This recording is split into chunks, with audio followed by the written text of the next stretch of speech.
ఆరాధించుదాం. ఆత్మతో సత్యముతో దేవుని ఆరాధించుదాం. దేవుని వాక్యంలో రాయబడింది, నన్ను ఆరాధించేవారు ఆత్మతో సత్యముతో పూర్ణ బలముతో పూర్ణ వివేకంతో నన్ను ఆరాధింపవాలని ఆయన వాక్యం ఉంది కనుక ప్రతి వారి నోట స్తుతి అనే మాట ఉండాలి. అందరూ స్తుతించాలి. ప్రతి నోట స్తుతించే భావన కలగాలి. అందరూ హృదయ అంతర్గ భాగం నుంచి దేవుని స్తుతి చెల్లించాలి. హల్లెలూయా హల్లెలూయా హల్లెలూయా హల్లెలూయా. సర్వయుగంలో సజీవుడు ఆయన, పునరుద్ధానుడైన దేవుడు. తండ్రి నీకు వందనాలు ప్రభువా. దేవానికి స్తోత్రాలు. ఆయన మహిమాన్వితుడు, ఆయన ఆరాధనకు యోగ్యుడు, పూజ్యుడు, మహిమాన్వితుడు, సైన్యములకు అధిపతికి యెహోవా. తండ్రి నీకు స్తోత్రాలు నాయన. రాజానికి వందనాలు. అందరములు నాయన. అందరు హృదయ భాగం వచ్చే దేవుని స్తుతిద్దాం. ఆంధ్ర భాగ్యం వచ్చే దేవుని స్తుతిద్దాం.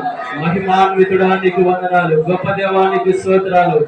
సృష్టికర్తానికి స్తోత్రాలు నాయన. మహిమాన్వితుడానికి వందనాలు. ఎవరైతే పూర్ణ బలంతో దేవుని ఆరాధిస్తారో, ఎవరైతే పూర్ణ ఆత్మతో దేవుని ఆరాధిస్తారో వాళ్ళందరూ కూడా దేవుడు ఈ సమయం అభిషేకించబోతున్నాడు ఆయన.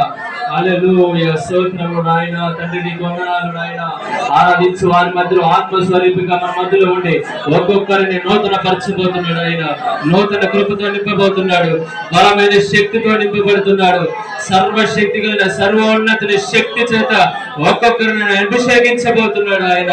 సెకిన మేఘము చేత ఒక్కొక్కరిని అభిషేకించబోతున్నాడు ఆయన. తండ్రి నీకు వందనాలు నాయన. రాజా